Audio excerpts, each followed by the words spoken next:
Vision Australia. Blindness, low vision, Opportunity.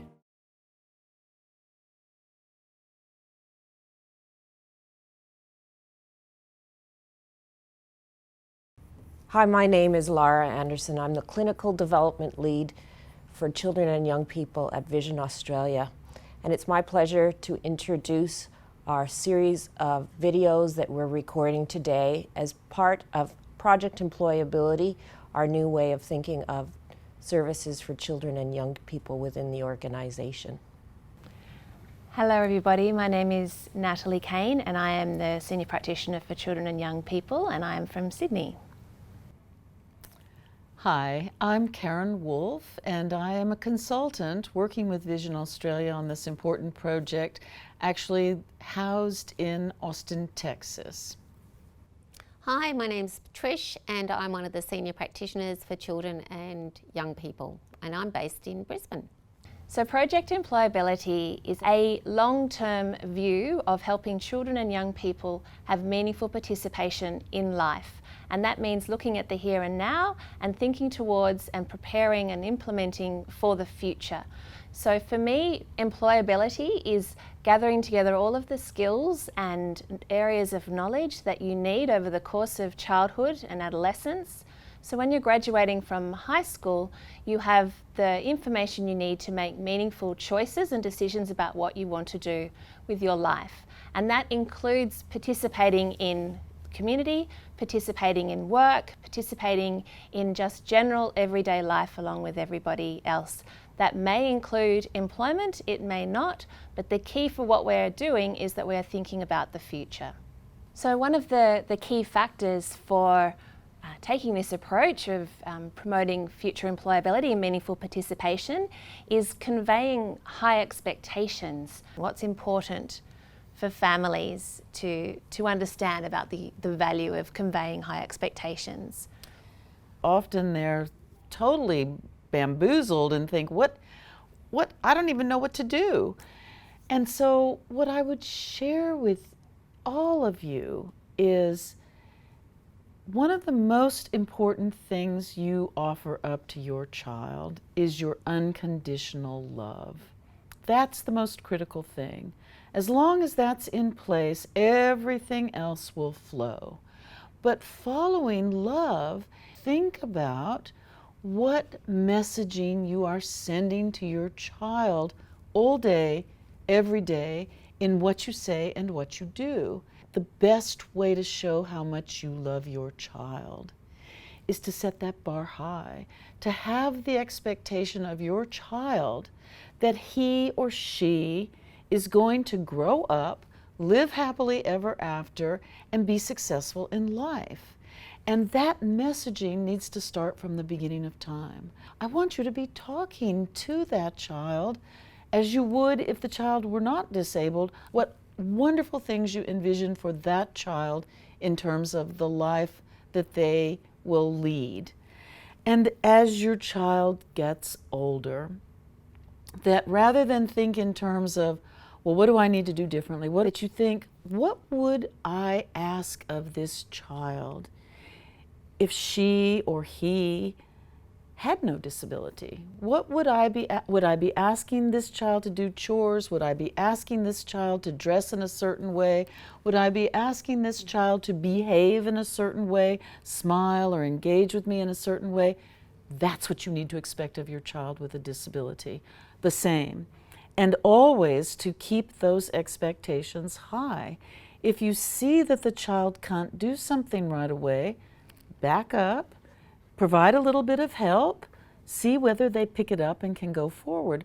But to always start with the idea in your mind that the child can do what we ask him or her to do. It's about setting high expectations. When I go and work with families, I do get a little bit worried when I see families where maybe the oldest of the siblings has blindness or low vision and the younger ones don't, but the level of responsibility the younger ones are given within the family unit is so much greater than the young person with blindness or low vision. And that worries me a little bit, because I think, what does that tell that young person about what will be expected of them moving forward. I think even more critically, what does it tell the young person in the here and now? If every day I see my parents giving my younger siblings more and more responsibility, engaging them in activities from which I am excluded, or from which I am given a walk because people don't think I can do it, the message to your child is, I don't believe you can do this. I don't think you're okay. And that message will be picked up on by the child. Be careful. I think what happens with many families is that parents think, it's my responsibility to take care of this child because this child has a disability. Or it's the responsibility of this sibling to do more because he or she is more able. That is very dangerous thinking because it sets the stage for the child with blindness or low vision to be thinking, I'm not okay, I'm not capable of doing this, rather than thinking, oh, I should give that a try. I might be able to do this, I should give it a try. Or I can do that, I just need to do it a different way. Parents think they are helping in many instances by doing things for children. I would share with you, you convey your high expectations by never doing for a child anything that you think that child may be able to do. See whether or not they can do the thing you're asking them before you assume it can't be done. And remember, we get better if we get practice. So when parents will say things to me like, well, I can make the bed so much faster and more efficiently and it looks better, I always say, well, time out. You've learned how to do this. You've had lots of practice. Your child needs that same time and practice to be good at doing the things you're asking. Give them a chance, let them do it. High expectations means that you don't assume that they can't do, you assume that they can do. Lots of times I think we hear, that families don't want them to be discouraged. I don't want them to have to keep trying and failing or being the last to be able to do it in a group and struggle when other people in their group aren't struggling. Like, how do you approach that? I think that we do have that tendency to want to protect kids from failure. I would share two things. One is failure is critical to learning, but repeated failure is dangerous and detrimental. And I think that's really what parents are trying to avoid, is the discouragement that comes with ongoing failure. Whenever possible, pre-teach your child. If you know that that child is going to join a group and try to do an activity that he or she has never done before and obviously has never seen before, don't put them into the situation until you've taught them what they need to know.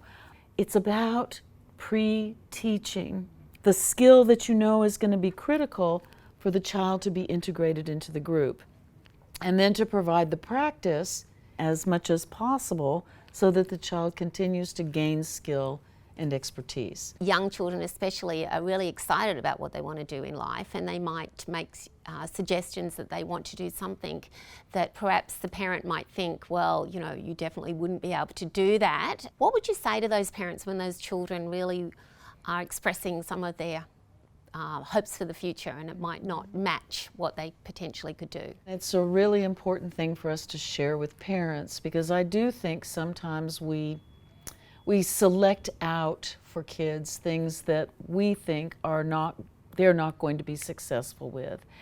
And I think with young children, you don't need to worry about that pre-selection process. I think what you want to do is find out how you would engage the child. So for example, if I have a youngster who says to me, I want to take ballet, and I'm the parent and I'm thinking, well, that's probably not going to work. Don't assume that. Go to the lessons, talk to the instructor, find out what's going to be involved in these lessons, and watch the other children and see, are there opportunities here for this child of mine to participate. And don't worry, is it going to be good for the long haul? Just let it go and go with the flow, because if the child is interested, it's an opportunity not just for building skill, but for more critical purposes, social engagement, activities where other children have similar interests and they might connect with one another. So I think we should always have the expectation as parents that our children can and should participate in the things that they want to participate in. And we need to advocate for that. We need to support them. Most kids will try things that don't work for them. But it's what okay. you're saying is that they'll be learning lots of other important skills and have opportunities and experiences Exactly. that sighted children have. Exactly. And they'll learn not only what they do like, but what they don't like, which is an important part of the process. That's exactly right, Trish. They learn from the experience. It's not about skill development in a specific career area at 4, 5, 6. It's about life and being exposed to opportunities and being exposed to experiences like the other children. There's a lot of parents that I speak to who are really concerned about their child's future, and they would find it very difficult to convey high expectations when they themselves don't really have high expectations for their child. What would you say to those families? I think it's a real issue for some parents who really don't know any adult who is blind or has low vision. And so they have all the misperceptions of the general public, in a sense, about what a person can really do without vision. And what I would always say to parents who are cautious or concerned or fearful about the future is, look to the future. Reach out to adults who have conditions like your child has to see what became of them. Where did they end up? Do they have families? Do they have jobs? What are they doing now, and how did they make that happen? And you can go online and read all about people who are blind or visually impaired. I mean, YouTube is full of videos filmed by blind and low vision people who are interested in sharing their stories. And there are websites like Career Connect or Project Aspiro. Go to those websites and read about the things that blind and visually impaired people are doing. Because as the parent, you need answers to what does the future hold? What can you expect? If you're unsure, reach out to these blind and low vision adults. Reach out to the service providers with whom you are working and ask the question, what can I expect? What does the future hold for my child? We don't have the answer, but we have lots of ideas, and those ideas may help you with your child to think about the future and to set the expectation in place that the child will grow up, live happily ever after, have a job, have their own family, perhaps give you grandchildren. Parents really want some tangible ways that they can show those high expectations or examples. Can you think of some? I can always think of some examples because people ask me all the time. I would encourage you to have a job jar at your home, a jar where you put written and brailled jobs that you need doing around the house, and that you have your children literally pull from the jar and pull out those slips that say what their responsibility is, and have all of your children pull the jobs from the jar. I would encourage you to think about having your children with vision impairment doing things that you might not expect of your sighted children earlier. If you typically would have your children learn the train route from your home to the city and to travel on the train at about age 16, perhaps I should go with my child with a vision impairment earlier, maybe 14, and enable my child then to travel independently at, say, 15. You can always follow. Carefully, make sure everything goes smoothly, but as soon as you see that they've done it, let them go. I would encourage you to think about all the trips you make in the car, chauffeuring your kids from here to there and back again. And I would remind you that we have a tendency as adults to relegate children to the back seat of the car and to allow them to zone out. You need to expect your children to be actively engaged in the process of going to and from places. So you need to ask them questions periodically. Where are we on the trip? How do you know that's where we are? How do you know when we've arrived before I tell you to get out of the car? Because your child may not be a full-on driver until we have those autonomous cars, but your child will always need to be aware of what's going on in the environment and how to move from place to place. And your child may become one of these wonderful blind adults who tells those of us who are driving with good vision but have no sense of direction where we're going, how to get there, and where things are. They can make some of the best navigators on the face of earth, but they need to be trained up as children. One of the most important things you do to convey high expectations of your child is to encourage them to actively participate in everything you do in life. Vision Australia. Blindness, Low vision. Opportunity.